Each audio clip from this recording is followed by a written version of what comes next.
Good morning, folks. Welcome to the Watkins Glen International here in the Finger Lakes region of New York, and we are here at this 3.5 mile road course for this qualifying for the BodyArmor Lyte 400k and really for the BodyArmor 500k in a couple days too. But of course later on today on the Trinity River Network we have the Tetris 99 of the Glen in the Scots National Series, but we got to kick off the weekend to here for Super Glen Week on the Trinity River Network here with qualifying for the Cabela's Cup Series. And after, unlike the Pocono doubleheader we had earlier this season, we're going to take the top 20 at the end of the BodyArmor Lyte 400k. We're going to invert the top 20, and then that will decide the starting lineup for the BodyArmor 500k, the Sunday race here at Watkins Glen. But uncharted drivers in this race. Max Anderson is in the 31, the 26 is Riley Snare, the 50 is Logan Alexander, the 41 is Aiden Macro, the 7 is Louis Zankala, the 99 is the Iowa winner from a week ago in the Scots National Series, Caleb Rose, 57 is Timothy Ruiz, 91 is Mike Cook, 09 is Dale Lightning, 80 is Keith Kent, 54 is Alex Watts. So there's your uncharted field here coming into Super Glen Week here on the Trinity River Network, and we are getting ready to have our first lap begin here. Max Anderson finishing up his out lap. We'll see what kind of exit he gets off of 11 here, because this could really shape how his first lap goes here. Good, clean exit out of 11. So we'll watch him here to see what kind of lap he can get going here. Nice on the inside, a little wide on the turn 1 exit there at the foot of the straightaway. This turn 11 wall, man, is treacherous. You're going to want to watch out for this. We've seen so many guys and gals overrun that turn over the years here at Watkins Glen, and Zankala just about slammed it. Rose might right here. No, he will not. Checking back in with Max Anderson. There he is, headed through turn number 5. Now headed down into the boot section of the track, in for turn 6. Now down to the top of the boot, into turn number 7. About 150 degree hairpin right here. Going straight back now in a southern direction. Now gonna get into turn 8 and go up the hill once again, past the Genesee can. And up through turn 9 now, back joining with the chute that NASCAR uses.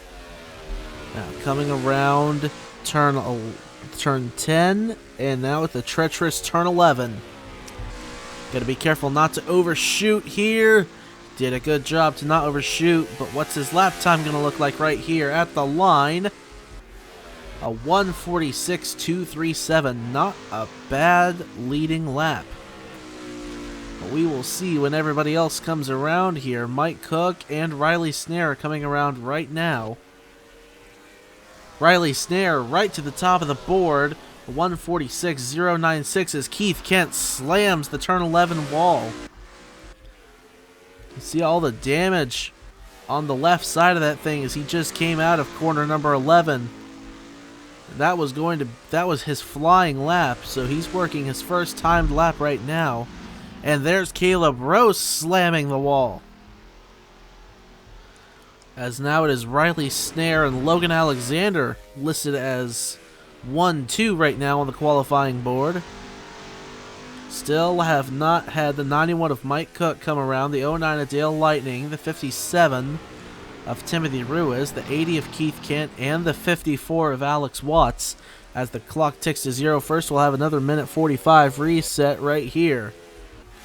So everybody's going to be able to do at least one lap here. Max Anderson The first one out. Macro out. Zankala out. Rose out. Ruiz out.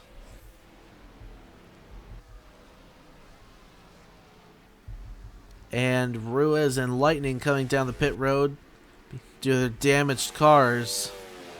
Doesn't look like they'll be advancing to the Super Glen double-headed weekend here in the Cabela's Cup Series. But here comes Max Anderson again for lap number 2. We'll see what it is here. Right to the top of the board with a 1:45.831. Number 1 for Max Anderson in the Yoo-Hoo number 31. But we will see what the 91 and 26 look like coming around here. Riley Snare right up to the top of the board. Mike Cook still listed as out. Logan Alexander in. He knocks Max Anderson off the top of the board. Or out of second, rather, as Riley Snare went to the top.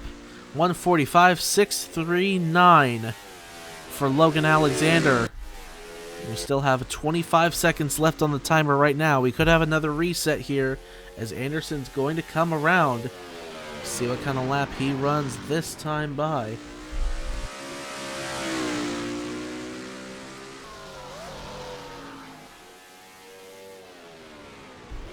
Through turn number 7 he goes again to the bottom of the boot. It's long straightaway. Now we get a reset here. Another 30 seconds added to the time. This will be the last reset, so he's got to make it home. This is going to be this close. Max Anderson, will he be able to advance to the doublehead weekend? 10 seconds left. He's not going to make it. It's going to be Riley Snare and Logan Alexander advancing to the Watkins Glen doubleheader here for Super Glen Week in the Cabela's Cup Series. There goes the timer. It is done. Riley Snare and Logan Alexander will advance to the double-headed weekend. Max Anderson out, Alex Watts out, Aiden Macro out, Louis Zankala, Mike Cook, Caleb Rose, Dale Lightning, Timothy Ruiz, and Keith Kent all out. But now, let us head to full field qualifying here for the BodyArmor Watkins Glen doubleheader. And here we are for full field qualifying here at Watkins Glen International for the BodyArmor Lyte 400k.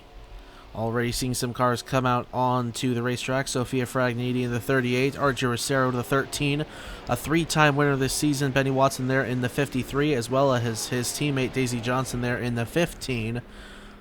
The other 3-time winner this season, Darian Arnsdorf in the 14. There he is. After 2 weeks ago, we've had 2 weeks off after the Armor Digital weekend, but Darian won that race by 9 1/1000ths of a second. Second closest finish in anything this year on the Trinity River Network. And as far as the modern era goes, in the Cabela's Cup Series, including non-points paying races, that's the second closest finish all time in the modern era. The closest one, obviously, in Season 2, in the Daytona Duel number 2, Owen Miles ahead of Niall O'Hare by 8 1/1000ths of a second.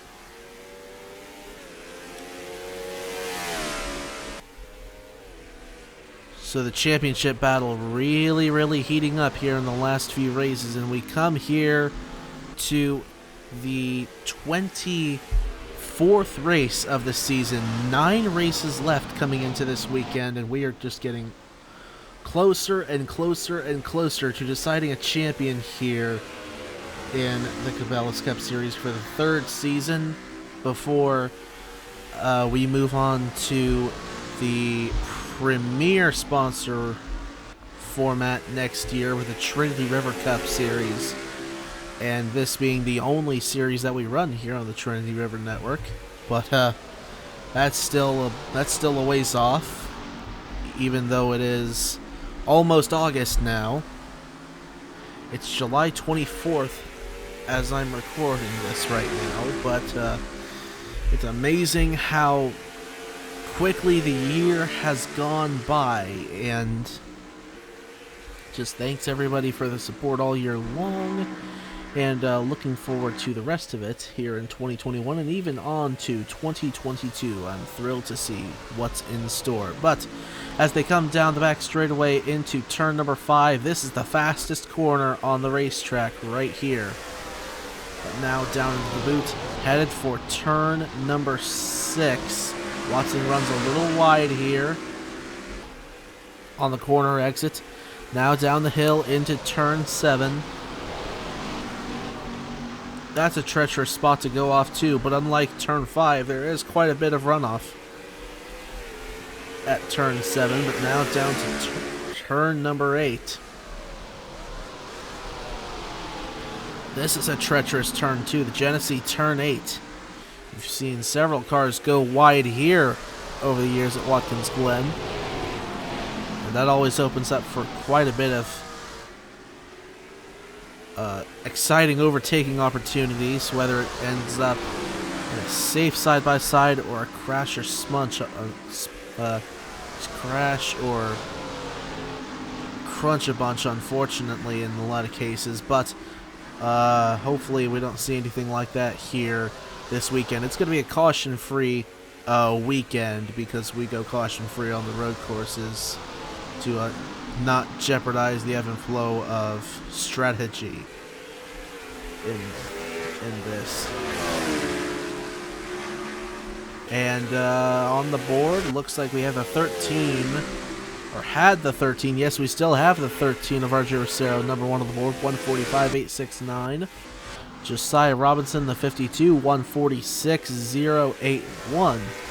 It's Daisy Johnson, Brad Stover, Jacob Thibodeau, Sophia Fragniti, Kanan Biller. Now Ben Young has launched up to the 3rd position there in car number 2, 146.100. Great lap for that Blackout Motorsports driver, but now Beverly Creed to the top of the board for Hamill Racing Enterprises. Alexander Rowe comes around. He nets 7th on the board. Nathan Stapleton and Charlie Davenport coming around here. Davenport to 3rd on the board. Stapleton was inside the top 10 for a second, but now Samit Oskin has gone to the top of things. 145.600 for the Mac Tools driver. Darian Arnsdorf there, the newest 3-time winner here this season in the Cabela's Cup Series. They're deadlocked with Benny Watson in that remark. 9th on the board right now. Now down to 10th. But he's coming in with a ton of momentum. He's done really, really well these last few weeks. Whether it had been in the Pocono doubleheader, where he had an average race finish of 1.5 in those 2 events. He won the first one, lost the second one, albeit by 39 1/1000ths of a second at the line.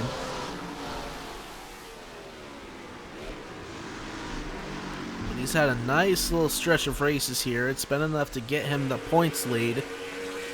Now here coming into Watkins Glen, we saw the speed from him at Willow Springs earlier this season. Could we see some more from him here at Watkins Glen? He's proven himself to be a formidable opponent here on the road courses, so to see what kind of drive he brings into this one. Still Samit Oskin on top of things right now with a 145.600. His teammate Sebastian Kukulon in the 82 is 33rd right now. Trey Smith has moved to 2nd on the board, 145.639. A blistering lap there for that Arctic Racing driver. He is looking for an elusive 2nd win on the season, although he is way up there in the point standings. Just a few points out of Darian Arnsdorf's points lead, in fact. So he is looking to make a huge statement here, and Mitchell Collins goes to the top of the board. Owner Zachary Fitzwater is known for his skill on the road courses, and well, his driver just went to the top of the board. Mitchell Collins, a 145.464. A few weeks ago in the Steel 400 at Richmond, Collins getting his first career victory in the Cabela's Cup Series. And has picked up some momentum since then. He's looking to continue that here in the Watkins Glen double-headed weekend. Collins, Osgen, Trey Smith, Christian Vargas, Darian Arnsdorf, Titan Nicholas, Joey Hightower. I spoke way too soon. Ben Young just went up to the third position there, so it's Collins, Osgen, Young, Smith, Vargas, Arnsdorf, Nicholas, Hightower, Robinson, and Buck. That's the top 10 as things stand right at this instant with 1:30 to go here in qualifying.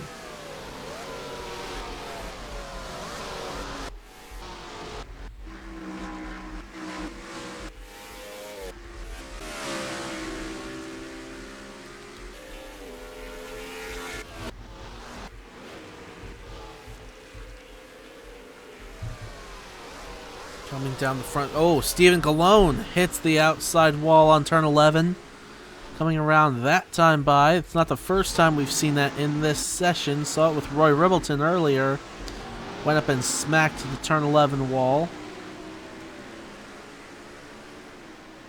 As more and more cars come around here. Waiting for a reset here on the timer. We're expecting a couple. Oh, there goes Fragniti up into the wall. Look out, Benny Watson. Goodness gracious, I don't even think he got out of the throttle there when the 38 came down in front of him. Gutsy stuff there from the Daytona 500 winner and Indy 200 winner. Of course, after this weekend, speaking of Indy, after the Watkins Glen doubleheader here, we move on to the Indianapolis Motor Speedway for the first ever Brickyard 400 here in the Cabela's Cup Series. Indy's been scheduled for the last 2 seasons. We ran at Indy, well, we didn't run at the IMS track. We ran at Indianapolis Raceway Park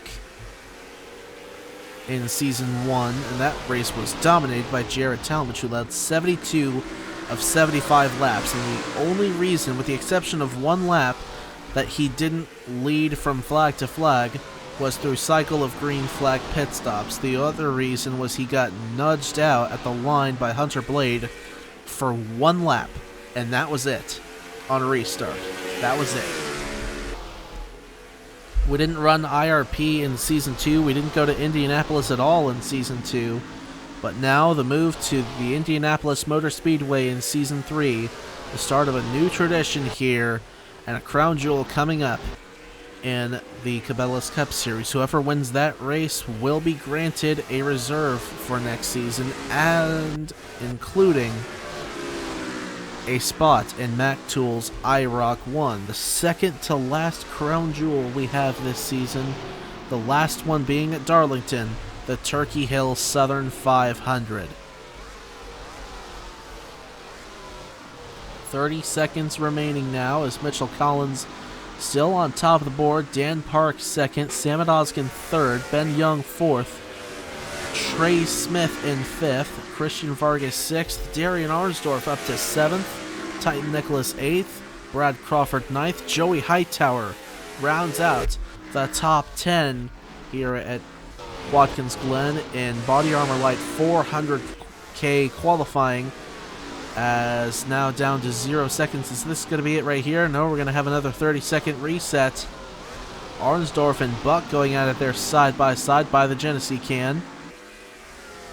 Arnsdorf looking for a quicker lap here at the end of this session. Maybe he can vault his way up into this through the standings even further than he already is. 7th on the board right now.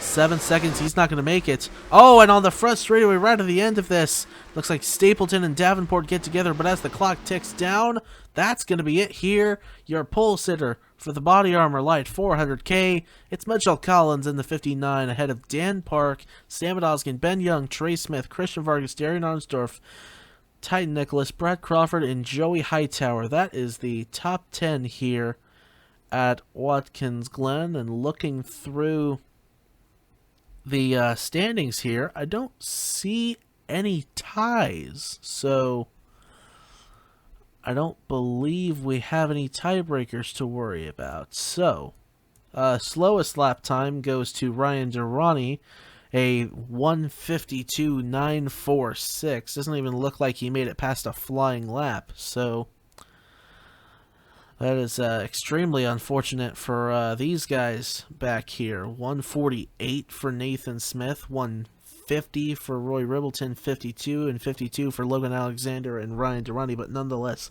they are in the show here at Watkins Glen even without that. Remember, after the first race, after the first 15-lapper tomorrow, the top 20 at the finish of that will be flopped. It will be flipped for the BodyArmor 500k, so it is going to be an interesting weekend for sure.